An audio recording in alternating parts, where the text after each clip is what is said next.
All right, everyone, happy weekend slash long weekend slash Monday slash, I don't know when you're watching this, but happy day to you. Hopefully you are doing well. Hopefully the long weekend is awesome for you and you are able to do something to enjoy it. Let's work on the work for Monday. Okay, so Monday we are doing checkpoint number 3. This checkpoint is on unit rates and proportions. Now I will say for this work, you can and are encouraged to use a calculator. So if you have a calculator, please feel free to bring it out. Feel free to use it. You will need it. It is going to be very helpful. So please have a calculator with you. Otherwise, this is going to be a whole lot tougher for you. Okay? So unit rates and proportions. I'm going to go ahead and give you an introduction. You should have a blank piece of paper. On this paper, we're going to take some notes. It's just line paper, okay? And we're going to take some notes, and I want you to follow along. Then I'm going to assign you some problems that you're going to do after. That are going to show that you understand the material and feel good about it, okay? So that's what we're going to be doing here. Got it? All right, let's begin. First of all, we need to talk about what is a unit rate. So on your paper, please write this down. Unit rate. And basically what a unit rate is how much for one unit. Basically, how much is it for one thing? Like, for examples here, you might have miles per gallon, or you could have, what are some of the other words per minute, or in Aiden's case, hamburgers per meal. I don't know, I'm just making that up. Okay, but all of these are talking about how many you can have in one thing. How many miles per 1 gallon? Let me go a different color. 1 gallon. Or how many words per 1 minute? Or how many hamburgers per 1 meal? All of those are referring to a number or a quantity per one thing. Okay, 1 gallon, 1 minute, 1 meal. That is a unit rate. And we find unit rates by doing division. If I say that I can travel, and for you, honestly, for you right now, this miles per gallon means nothing because you're like, I don't care, when do we use miles per gallon? That's when you drive.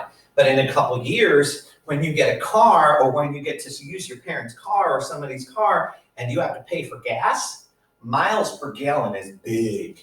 Because you don't want to waste a lot of money on gasoline, and so getting a car that has good miles per gallon is really important. So miles per gallon, let's suppose you have a car that travels 200 miles on a trip in using 200 miles for, let's go with 5 gallons. And that's a reasonable amount. Okay, 200 miles for 5 gallons. You're using 5 gallons. A unit rate says how much is it for one. So here's the key thing. All unit rates have, or all situations have 2 unit rates. This one has miles per gallon, but it also has gallons per mile, okay? Miles per gallon and gallons per mile. And both of those are valid unit rates. Both of those make sense and can be used. Now, here's the trick, and here's the big one. And if I had more time, I would do a whole activity with you in which we did this. But we find the unit rate by doing division. To get the miles per gallon, I do the miles divided by the gallons. So to get miles per gallon, I'm going to do 200, which are the miles, divided by how many gallons? 5. So I do 200 divided by 5. And 200 divided by 5 would be 40. So this car goes 40 miles per gallon. However, to find the gallons per mile, can you guess what you're going to do? You're going to take the miles divided by the gallons. Oh, I'm sorry, the gallons divided by the miles, my bad. And will you please do that right now on your calculator? Please take 200, or 5, this is kind of a funky one, 5 divided by 200, and you get 0.025. Now, what does this mean? It means that your car can go 40 miles every gallon. But it also means that every gallon or every mile that you drive, you use this much of the gallons, okay? Gallons of gasoline used every mile. So both of those are reasonable, okay? Both of those are answers. So what I want you to do right now, what we're going to do is we're going to do a series of problems finding the unit rate, okay? Finding the unit rate. So here we go. Ready?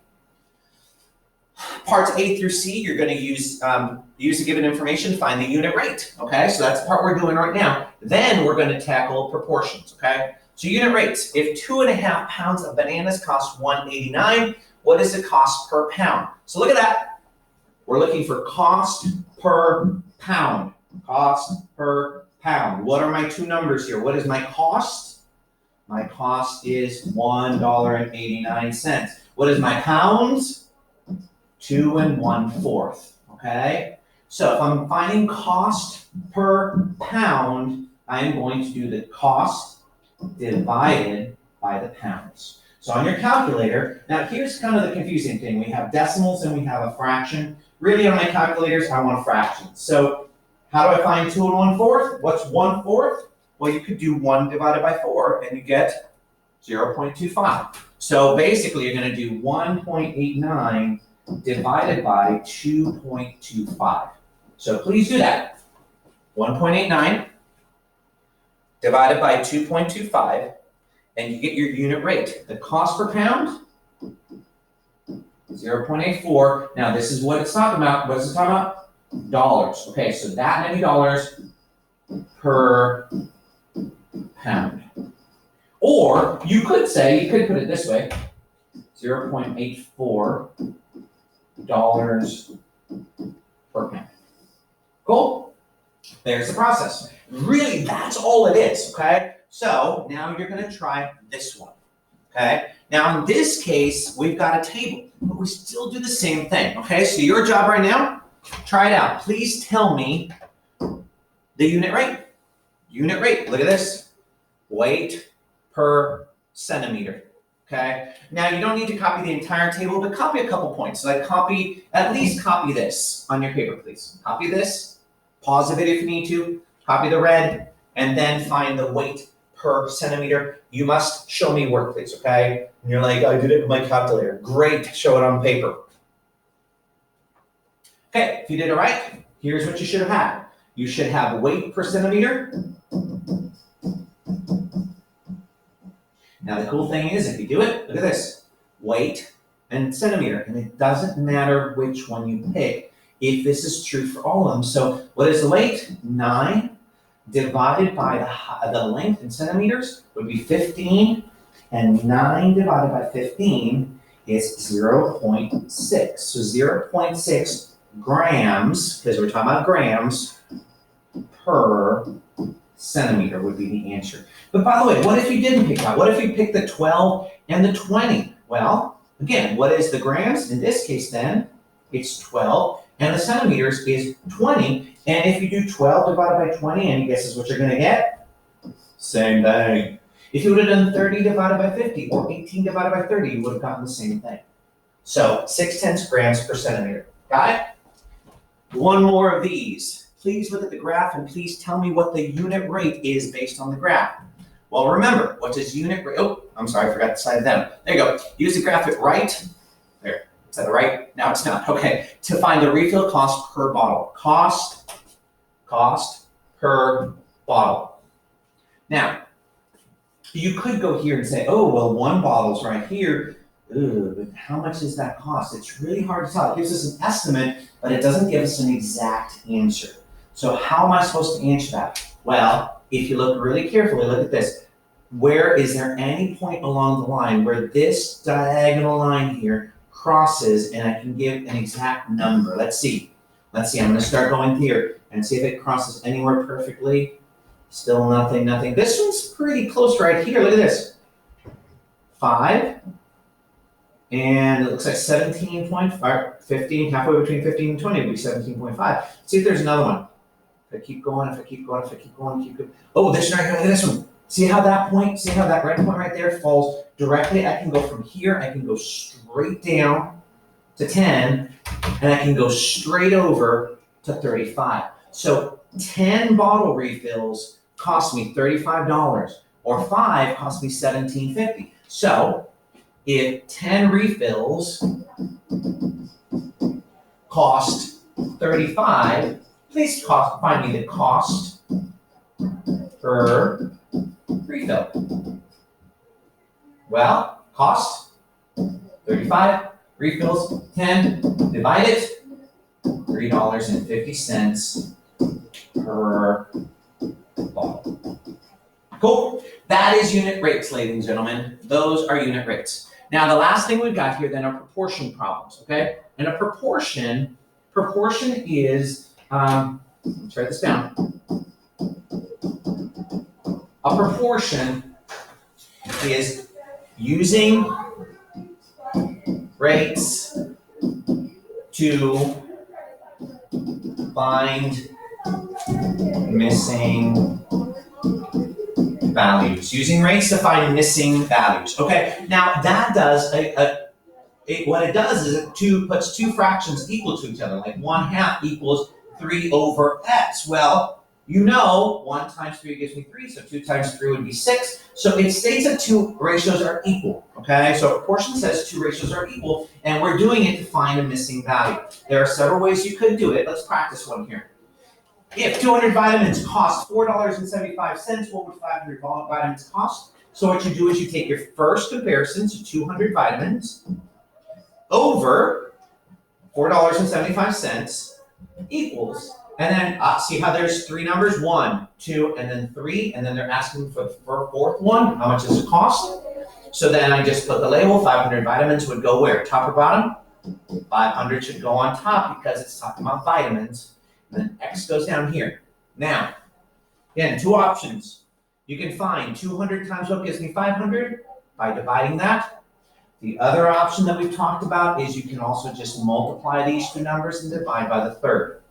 That is the one process I'm going to use here. So 500 times 4.75 equals 2,375 divided by 200 would be 11.875. Okay, by the way, everything we're doing here is going to work with decimals. Now here's the problem. We're talking about money and we've got 11.875. Can you have that? No. You can only have two numbers after the decimal point. So what I have, 11.88, because I round. So 11.88 for 500 vitamins, okay? So now, I want you to try this problem on your own. So pause the video, please. Try solving this problem. When you're done, unpause it, and we'll check to see if you're right. Okay, so here we go. Ready? 72 out of 85. 72 attempts out of 85. Oh, no, made. I'm sorry. 72 made, and I'm going to put an M for made, and 85 attempts equals. And I like to put that to the label because now look, 200 attempts. Well, it has to be down here because down here are the attempts and X. Be careful. Make sure that these two across from each other always line up, okay? So I'm going to multiply diagonals.